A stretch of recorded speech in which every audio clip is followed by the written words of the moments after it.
Olá, então, sejam bem-vindos para esse nosso bate-papo. Estou aqui com meu amigo Douglas Soares e com meu amigo Lucas Relau. Lucas lá do Canadá, fazendo o doutorado dele. E o que a gente quer apresentar aqui, então, é o pré-print da meta-pesquisa que o Lucas e um grupo aqui de pesquisadores mais atrelados à educação física fizeram a respeito do que é um assunto bem interessante, bem quente, que está sempre nas nossas conversas, nossas atividades diárias de assistência do exercício, que é o treinamento intervalado de alta intensidade. Primeiro, então, Lucas, te apresenta e diz para nós o que é uma meta-pesquisa, rapidamente, e o que vocês fizeram aqui, o que é um pré-print, também, que é uma coisa que é nova para a maioria de nós. Bem, obrigado Douglas, obrigado Rafa pelo convite, por eu poder falar um pouco desse trabalho que nos rendeu um trabalhão, são 65 páginas de manuscrito bruto, antes de editado, né? Na versão pré-print vocês encontrarão um volume grande de informações. Fala. Pode colocar o artigo, Douglas, por favor. Certo. Só um minutinho. Desculpa, Lucas, pode continuar. Sobre o que é meta-pesquisa, né?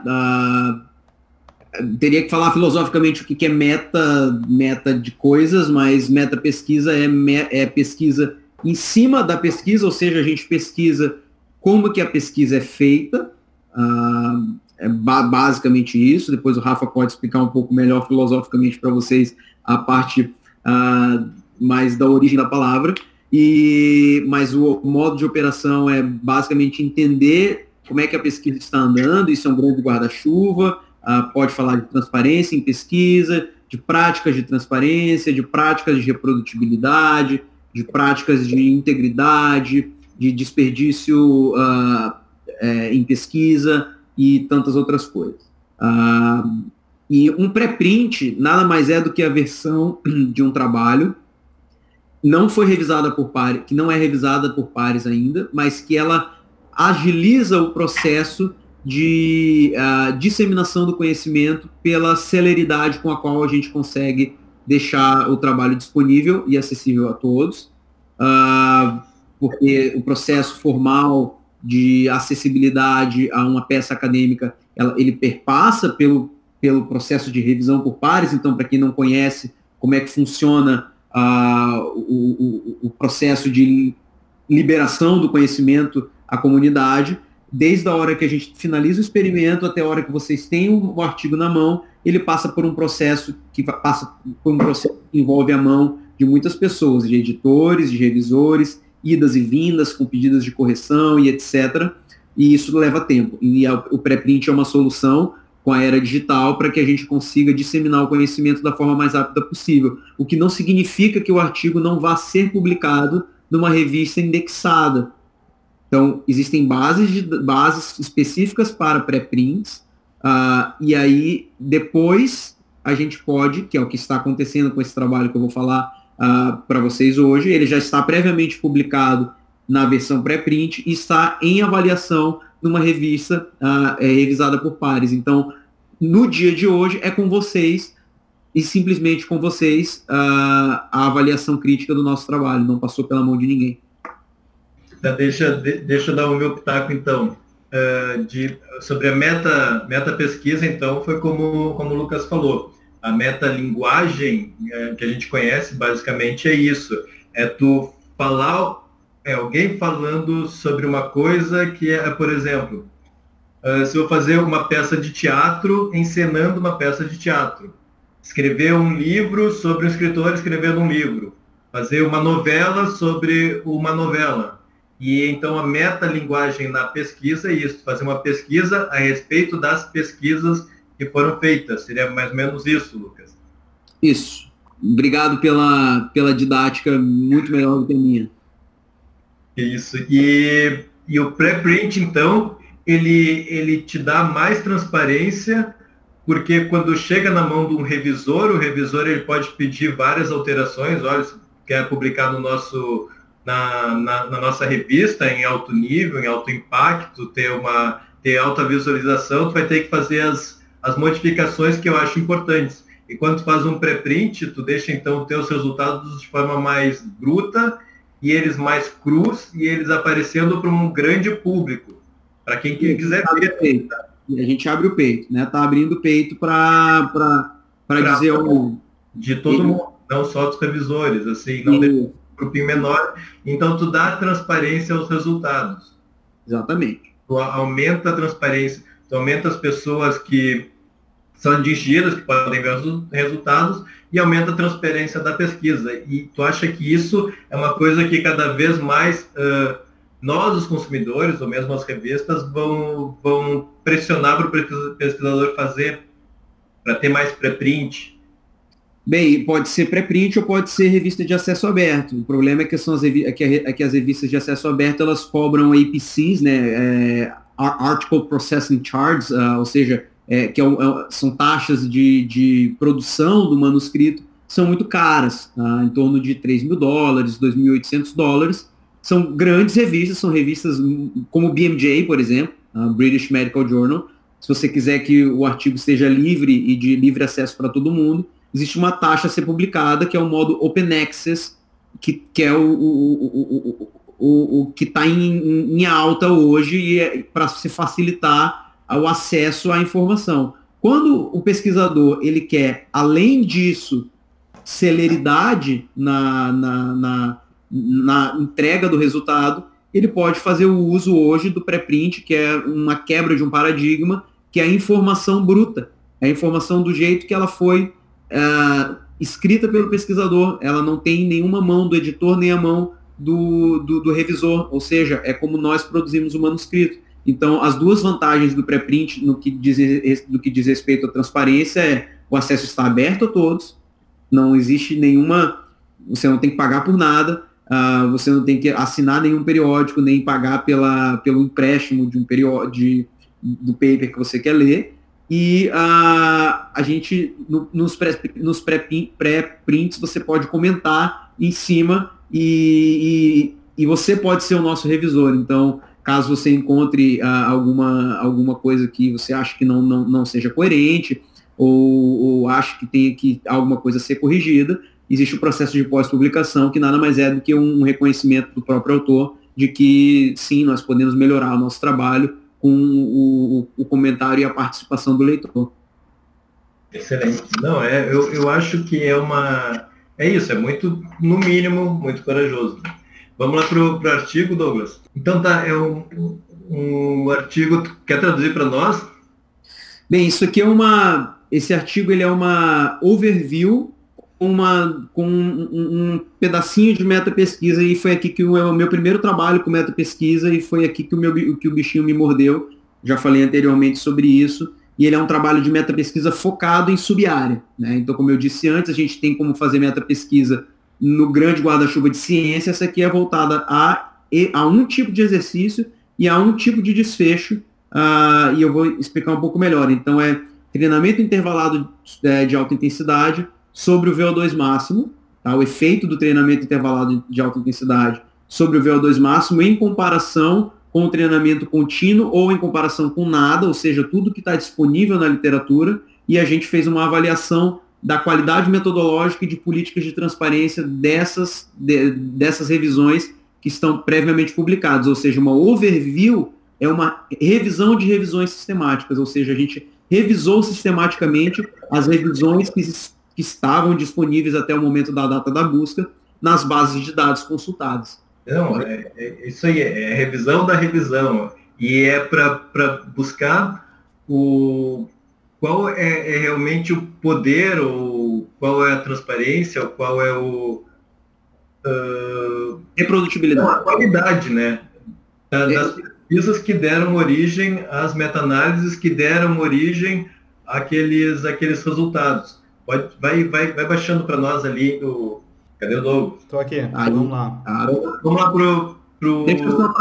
Deixa eu só fazer um agradecimento antes aos meus coautores, que esse trabalho, ele, sem dúvida nenhuma, ele é um trabalho que ele não teria acontecido sem que pelo esforço hercúleo de todos os que estão envolvidos. Então, Cíntia, Angélica, Matt, Marlos e Danico, muito obrigado pelo suporte em cima dessa empreitada. A gente realmente gastou um esforço muito grande em cima desse trabalho. Então, esse não é um trabalho só meu de forma alguma, pelo fato de ser primeiro autor. Galera de peso, hein? São 65 páginas, né, de resultado cru. Vamos lá, acho que para a conclusão, para deixar o negócio mais rápido. A conclusão, então, depois que vocês fizeram essa pesquisa, sobre a pesquisa, entre fazer exercício de alta intensidade, fazer outro tipo de intervenção ou nenhuma intervenção, o que aumentaria mais o VO2 máximo? É isso? O que seria melhor, ou seja, o que aumentaria mais o VO2 máximo, que é a grande... Qualquer público, em cardiopatas, em pessoas saudáveis, em jovens, em idosos, em pessoas maduras, o público também foi bem aberto. Sem restrição de público. Nós sintetizamos o que havia de disponível.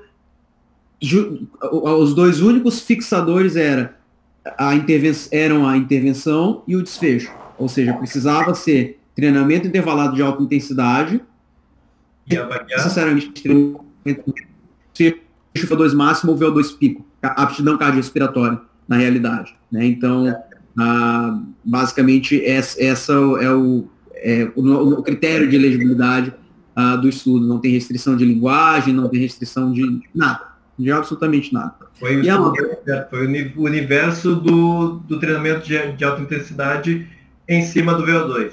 Em cima do VO2, que nos parece ser a variável mais sensível por plausibilidade biológica à intensidade de exercício. E a conclusão, para as pessoas que não leram o estudo ainda, tu quer ler a conclusão para não quer dizer? Acho que pode ser contigo, queria ouvir de ti. A conclusão é que é isso, os estudos eles não são bons o bastante para provarem que fazer o HIIT e não fazer nada, ou fazer qualquer outra intervenção, não tem um valor mais alto que o HIIT. O HIIT ele não te entrega um VO2 máximo ou VO2 pico em diferentes populações, seja em idosos, seja em pessoas com cardiopatia, seja em pessoas saudáveis, do que fazer qualquer outra intervenção buscando aumento de VO2 máximo ou pico, ou mesmo intervenção nenhuma. Então, o que a gente concluiu é que diante da literatura disponível, tá? Tu pegou o mote da conclusão. Basicamente, diante da literatura disponível, com base no que nós entendemos por como é que se responde uma pergunta de pesquisa, eu digo assim, olha, tenho isso aqui para te recomendar, nós não temos credibilidade suficiente para dizer treinamento intervalado de alta intensidade ou HIIT é melhor do que o treinamento contínuo. Por quê? Porque a maioria das revisões, elas têm resultados contraditórios, ou seja, a gente tem resultados que apontam para superioridade do HIIT sobre treinamento moderado, contínuo e moderado, revisões que apontam para superioridade do treinamento contínuo moderado, revisões que apontam para igualdade, quer dizer, igualdade não seria o termo correto, mas que não apontam diferenças. Tem revisões que não comparam com nada, ou seja, que só dão um efeito médio ponderado do HIIT sobre o VO2. Então, o universo disponível sobre HIIT e VO2, ele não está inteligível, ele não se conversa. Então, que aí é como a gente vai construindo pecinha por pecinha a evidência científica, o que a gente tem de substrato. Então a gente já foi no nível das revisões, em vez de ir no nível dos estudos primários, a gente não tem substrato suficiente para dizer com credibilidade qual é a melhor intervenção, nem se é treinamento contínuo moderado, ou nem se é não fazer nada. A gente não tem credibilidade para conclusão nenhuma, porque os resultados são muito contraditórios à luz das revisões. Quer explicar a figura principal do estudo para nós? Pode ser. Eu vou colocar a figura aqui. Mas tem isso. O meu amigo que defende o HIT, ele vai dizer, o HIT é melhor que os outros, a gente já sabe. Eu faço aqui com o meu aluno pode provar para vocês que é melhor e que, na verdade, são as pesquisas que foram mal feitas, são ruins, mas o HIT é melhor. Eu acho que eu vou me abster desse comentário, porque eu vi uma vez a professora Sandra Fux respondendo a alguém que fez um comentário desse, e a forma não é a forma mais correta de dar um approach em alguém desse tipo, não é muito polido. Então eu vou me abster. A menos a dizer que é uma anedota, tá? A quem fala isso. Vamos lá, Lucas, então, para a figura? Vamos, e depois eu queria mostrar uma tabelinha, tá? Tá, beleza. Bem, então essa é a figura principal do trabalho. Nós encontramos 20 revisões. Essas revisões, elas variam em população. Tem idoso, tem criança, tem paciente com doença cardíaca, tem saudável. E essa aqui é uma ferramenta, a gente, além de sintetizar o que há de disponível, daqui a pouco eu vou mostrar uma tabela para vocês, tudo que foi meta-analisado dentro dessas 20 revisões, é uma tabela razoavelmente grande. A gente analisou a qualidade metodológica das revisões sistemáticas que a gente encontrou. Isso é um outro fator agravante para a credibilidade. Não é só a incongruência dos resultados sobre o mesmo tema, com estudos que são overlapped, estudos sobrepostos, que se sobrepõem e que apontam resultados diferentes. Além disso, além de terem conclusões indo para lados completamente divergentes, a qualidade dos estudos é baixa. Então, essa é uma ferramenta de 11 itens, Amstar, inclusive a pesquisadora principal, ela é do centro, onde eu tenho feito a parte do meu doutoramento aqui no Canadá. E o que vocês estão vendo em rosa é o que é bom, o que significa ser bom. O que vocês estão vendo em cinza é o que significa, eu diria ruim, mas é o que não está presente no que a ferramenta pede. Ou seja, o que é estar em rosa? Ok, a ferramenta pede que tem aquele item está presente, e o que está em cinza a ferramenta pediu e aquilo não está apresentado. Então, pode dar um exemplo, uma coisa que te lembra agora, por exemplo, um item desses 11, um item que tu achou importante. O item desses 11, se foi avaliado viés de publicação, por exemplo, nas revisões sistemáticas. Então, e o que é viés de publicação? Viés de publicação, a gente espera, dentro do universo da publicação, quando muitos estudos são publicados sobre o mesmo tema, a gente espera simetria entre os resultados. Então, a gente espera que exista um volume razoável de resultados positivos e um volume razoável de resultados negativos dentro de uma situação perfeita. Quando há assimetria, isso é uma sugestão de que existem mais resultados positivos do que negativos, que pode ser a verdade, ou porque resultados positivos têm mais probabilidade de serem publicados do que resultados negativos. Então, o que nós chamamos de viés de publicação, e que na maioria das vezes em revisões sistemáticas é avaliado por um gráfico onde a gente vê simetria e assimetria, o funnel plot, nada mais do que um viés que se dá por não publicar resultados negativos na maioria das vezes, ou seja, uma não verdade em cima do que há no universo de positividade ou negatividade dos resultados. Lucas, eu não vou aparecer agora, mas enfim, só uma questão. Então quer dizer que os resultados, tanto a direção dos resultados quanto o tamanho de efeito, ele pode estar totalmente enviesado, é isso? Pode, sim. O tamanho de efeito ele tem relação com se o resultado é positivo ou se o resultado é negativo. Sim. E a direção também. Essa meta-pesquisa também já encontrou. Então, resultados positivos tendem a ter tamanhos de efeito. Quando eu estou falando de negativo, eu não estou falando de resultado nulo. Eu estou falando de resultados que não vão ao encontro à hipótese do pesquisador. É isso que eu estou chamando de resultado negativo. Perfeito. Não é um resultado zero. Eles tendem a ter um tamanho de efeito mais inflado, ou mesmo eles tendem a ter spin, que a gente chama, que é espremer o texto e não espremer os dados, ou seja, tentar vender um resultado que não te agradou, né? Tentar, através da redação, fazer o resultado ficar mais palatável. Mas sim, então, Douglas, ele não só há um desbalanço entre a direção dos resultados, mas como também entre os tamanhos de efeito. Perfeitamente. Perfeito, Lucas, obrigado. Não, acho que volta para o artigo, então, para o Lucas apresentar a tabela. Claro, só um momentinho. Ou deixar aquela figura ali, para agora que o Lucas explicou, melhor. Eu só queria chamar a atenção de vocês que ela tem 11 itens, essa escala.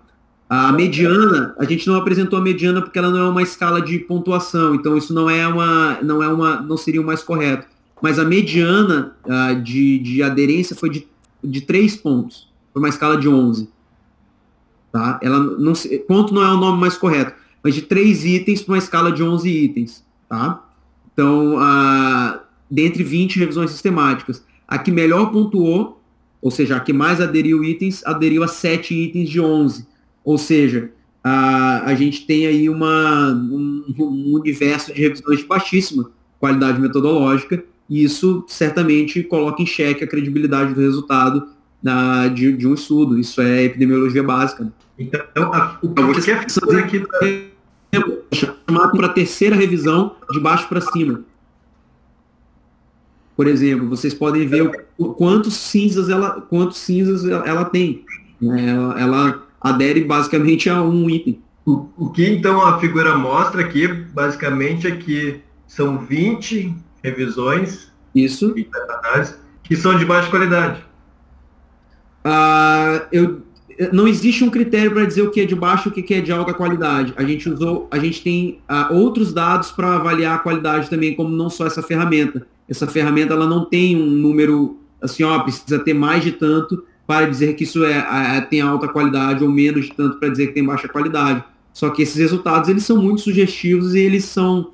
que eu não estou com a escala aberta na minha frente, eu não me lembro de cabeça o que cada item quer dizer, mas itens muito cruciais como uma estratégia de busca compreensiva, buscar mais de uma base de dados, analisar viés de publicação, são mal aderidos.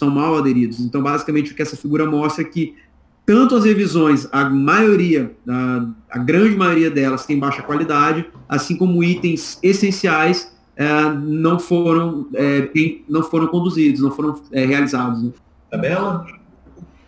Vamos lá. Tem uma tabelinha que eu queria convidar as pessoas a lerem, porque acho que aí agora, uma coisa que a gente se preocupou muito nesse trabalho foi, as críticas elas não são, isso é muito importante para quem quer se apropriar da meta-pesquisa, é que a intenção do meta-pesquisador não é apontar o erro dos outros. A intenção do essa tabela aí, tá, Douglas? A intenção do meta-pesquisador é, através dos erros, sugerir melhores práticas, e eu vou dizer aqui que eu erro, eu continuo errando, e o que mais me motiva a fazer meta-pesquisa é aprender com os meus próprios erros enquanto pesquisador.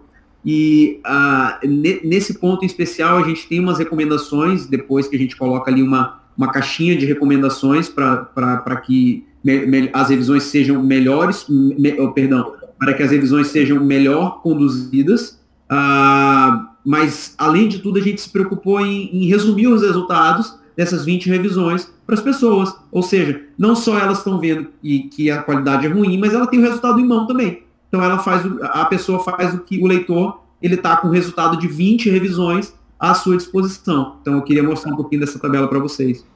Vamos lá para a tabela então. Tem trabalho do grupo aí? Tem 2 trabalhos do grupo. E isso está declarado logo no comecinho do paper.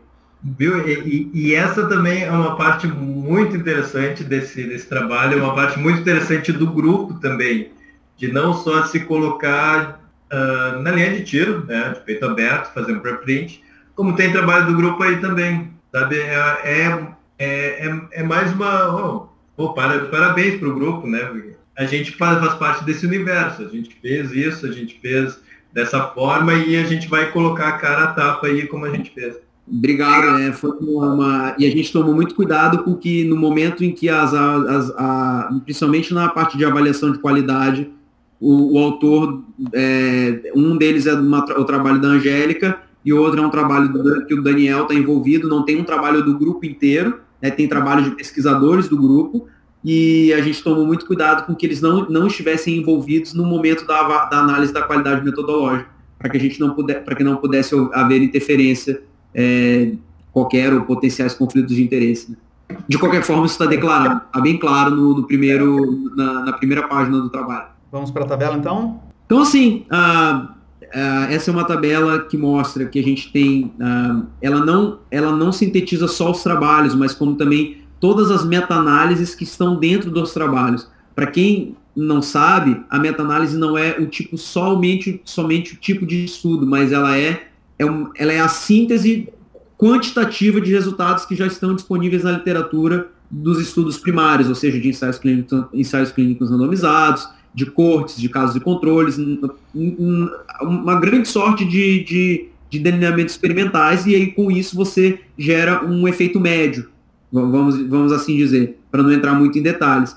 E aí uma meta-análise, ela pode fazer, um trabalho de meta-análise, ele pode ter mais de uma meta-análise dentro, mais de um diamante, que a gente chama. Então, todos os diamantes que a gente encontrou, eles estão relatados aí, com as suas estatísticas, no caso, parâmetros, né? Então, a gente tem aqui, por exemplo, no trabalho do Bacon, ele fez meta-análises da mesma comparação, ou seja, na realidade não tem comparação, ele é só treinamento intervalado de alta intensidade, mais treinamento contínuo, é um trabalho misto, sem grupo comparador. E aí ele faz isso através de diferença média, ou seja, contra nada. Ele faz isso com efeitos aleatórios, ele faz isso com efeitos fixos, depois ele faz, em vez de ele fazer de diferença média, ele faz com diferença média estandardizada, depois ele faz uma análise de sensibilidade. Então, se você baixar, olha aí, Douglas, aqui, ó, a gente tem 0,51, depois tem 0,45, 0,86, 0,37. Como é que eu posso dizer, né? Como é que eu posso dizer que eu tenho credibilidade em cima? Os resultados falam por si só, né? Então, aqui a gente tem já um grande exemplo de incongruência dentro do próprio estudo, né? Então, a depender do approach que o próprio pesquisador faz. Então, se tu rolar a tabela aí, Douglas, rola devagar, que ela é um pouco maçante.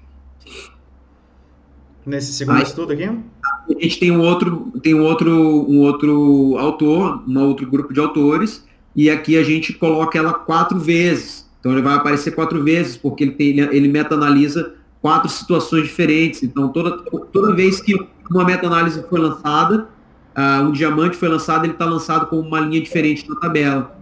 Tá? E uma coisa que a gente adicionou nessa tabela se vocês olharem a coluna da direita, a última, se há ou não o relato de conflito de interesses no trabalho. Tá? Se os autores relatam ou não ter conflito de interesses, porque isso é uma coisa que a Amstar pede que se coloque na tabela e que muitas pessoas não pontuaram por não colocar isso na tabela, e a gente tomou cuidado de não dar um tiro no pé, mas brincadeiras à parte, de não dar um tiro no pé, porque é importante mesmo, né? Porque justamente os conflitos de interesse têm a ver com o que é encontrado a gente sabe por pesquisa empírica que quando há conflito de interesses de autores com a pesquisa, a tendência é que os resultados vão ao encontro aos interesses do autor, né? Então, isso é importante de ser relatado. E aqui vocês vão encontrando tudo que a gente sintetizou, deu um trabalho gigantesco para chegar nesse final de informação, mas aqui a gente tem a idade dos pacientes, o sexo dos pacientes, a condição de saúde dos pacientes, qual foi o tipo de intervenção, qual foi o modo utilizado na intervenção, qual foi a intensidade e duração, a mesma coisa para o comparador. A gente tem o desfecho e todas as formas com as quais o desfecho foi apresentado, e a gente tem quais os delineamentos experimentais foram incluídos no trabalho, nem sempre foram só ensaios clínicos randomizados, tem trabalhos não randomizados, que é uma falha metodológica básica, e a gente também tem o número de participantes total de cada meta-análise, além do conflito de interesse, né? Ela é uma tabela, na minha opinião, bastante informativa. Acho que agora, Douglas, pode ir para... Porque essa tabela aí vocês vão encontrar as 20 meta-análises. Uhum. e eu vou mostrar para vocês. Detalhe, os critérios, os padrões da Cochrane, por exemplo, que é uma colaboração que dita mais ou menos, foi aceita como uma colaboração que dita as regras de revisões sistemáticas e meta-análises, que a gente busque também por artigos não publicados, ou seja, em base de registros, né? E a gente conseguiu encontrar um, e aqui ele está apresentado, então ele foi citado antes sequer de ser publicado, que foi o trabalho do Eduardo Caldas Costa, amigo meu. A gente encontrou no Próspero, entrei em contato com ele nos mandou o trabalho na versão bruta e a gente sintetizou o trabalho.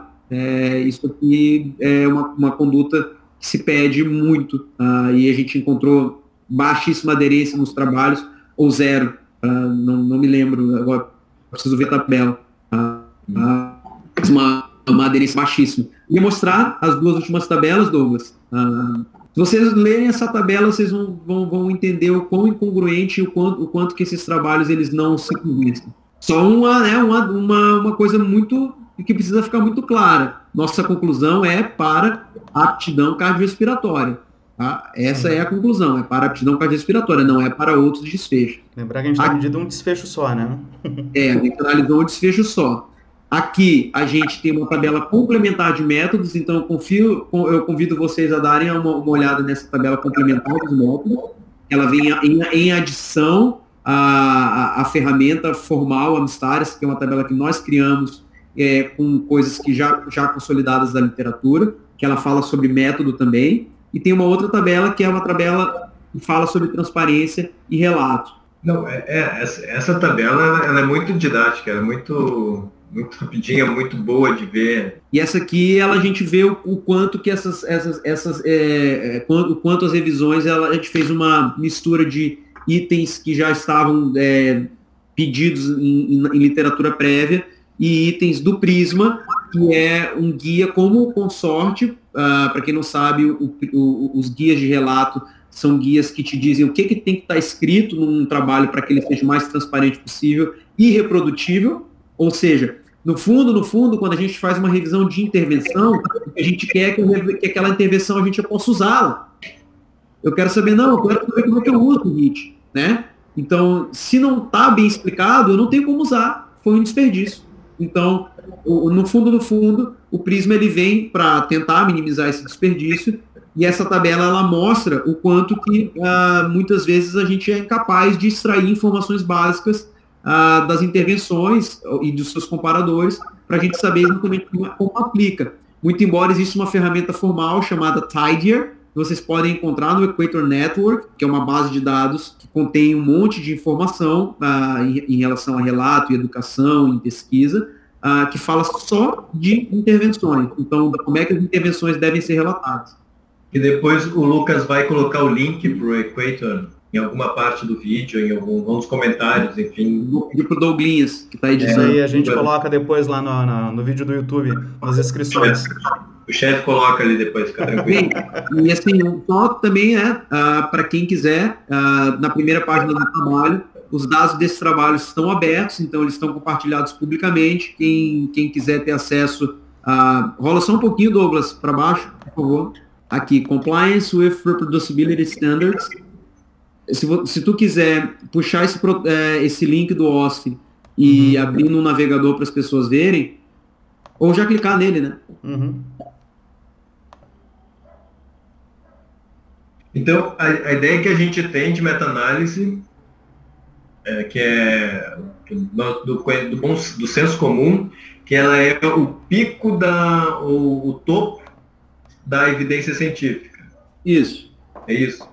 E o que essa meta-pesquisa está demonstrando para nós é que a qualidade das meta-análises, pelo menos no HIT, que foram feitas com HIT, e o desfecho VO2, talvez não sejam de tão boa qualidade assim, a ponto de que não dá para provar, ou para os pesquisadores, o grupo, não conseguiu declarar se o HIT era tão bom ou melhor em melhorar, aumentar o VO2 do que o treinamento contínuo moderado ou mesmo treinamento nenhum.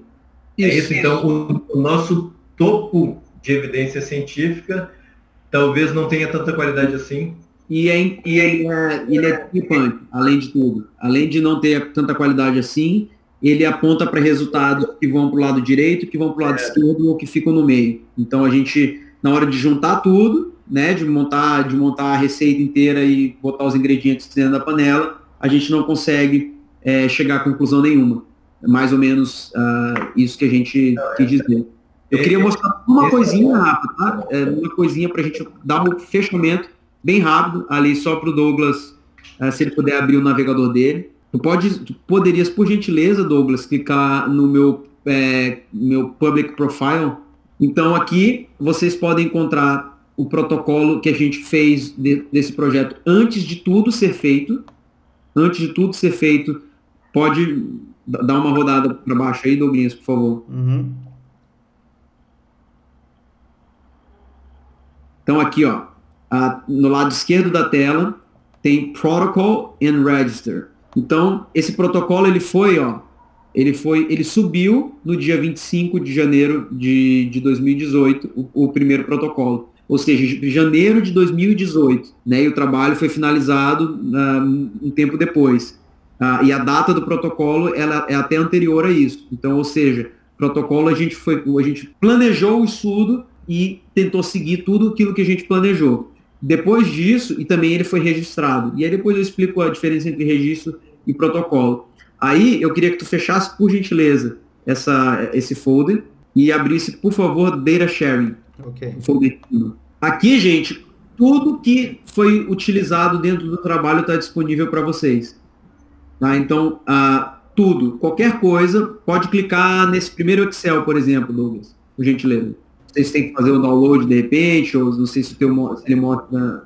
Então, esse é o código de análise estatística bruto nosso. Pode clicar ali no formulário de extração, ó, Data Extraction, ali ó, no Metadata 6. Então, quem quiser usar o mesmo formulário que a gente fez, por exemplo, para poder extrair os dados que vocês olharam, aqui está o formulário, tá? Então, assim, tudo que foi feito no trabalho foi compartilhado. E aqui nos Excels, no do Excel, são os dados finais do trabalho. E eles estão livres, sem nenhuma restrição, vocês não precisam nos pedir, vocês podem usar esses dados para o que vocês quiserem. Se vocês quiserem tentar replicar o trabalho, tentar reproduzir, vocês têm o protocolo, tem o dado bruto na mão, tem todos os instrumentos e aí isso é ciência aberta, transparente e é o que a gente prega e o que a gente tem tentado promover. Perfeito, Lucas. Acho sensacional, assim, essa questão de entregar o dado, compartilhar o dado, né? Excepcional. E aí a reprodutibilidade, ela pode realmente ser feita, né? Testada, isso. Exatamente. Rafa, considerações? Acho que finalizar agora. Ficou o resultado do vídeo acho que ficou maior do que eu imaginava, assim. Com certeza. Foi sensacional. Isso aí. Parabéns para o grupo de novo. Né? Obrigado, Rafa. Obrigado mesmo. E tudo elogiado. Tudo isso em relação a isso, até essa coragem de fazer um trabalho transparente eu acho que é isso, que estão começando um caminho, estão aí um caminho que só vai engrandecer a ciência e ao final, né, que são os consumidores lá, não os leitores de artigos, sim as pessoas que são afetadas por nós, os leitores de artigo. Aí sim, vamos entregar baseado em evidência mesmo, vamos entregar o que há de melhor, o que a gente sabe que é de melhor. Parabéns para o grupo pela transparência, pela coragem, isso aí, pelo pioneirismo até. Obrigado, obrigado mesmo. Excelente, Lucas. Parabéns para ti mais uma vez, para o grupo. Enfim, não convivo no dia a dia com o grupo, mas eu sei que, enfim, a gente está num laboratório um do lado do outro praticamente, né? Prédios nos separam ali, mas eu sei da qualidade do grupo e parabéns mais uma vez. Posso deixar meu Twitter aí pro pessoal, cara, que eu tô começando a twittar mais. Beleza, então manda ver. Deixa eu só saber que eu não sei de cabeça aqui. Ele é @elau_lucas, meu Twitter. Perfeito. Acho que isso a gente pode escrever depois nos comentários do vídeo. Sim, dá no comentário, acho que dá até no vídeo também, depois eu dou um jeito aí. Então tá. Fica tranquilo. Feito, Então tá, gente. Obrigado, valeu. Show de bola. Lembrar vocês que nós temos evento da Socergs agora em maio, tá certo? Espero que todo mundo se inscreva também e vamos lá trocar ideia, compartilhar conhecimento e fazer a ciência se elevar ao máximo possível. Tá certo, pessoal? Obrigadão. Valeu, Lucas. Valeu, Rafa. Até a próxima. É um prazer ver vocês. Calor humano. Nós. Abração. Valeu.